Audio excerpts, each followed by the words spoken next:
به دقل خار همیشه خدمت نصیب خدمه هاست. گفتم فکر کردی رویا بی مرگه، صدف بدون مروارید سنگه. بپذیر مامان مروارید مرگه، تو بیرحم گفتی دنیا بیرحمه.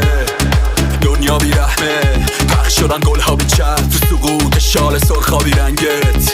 اما باز نفس کشیدی ویرونی، تو صورت تمو زن دیروی شد که با دندون کشیدی زخم شرف.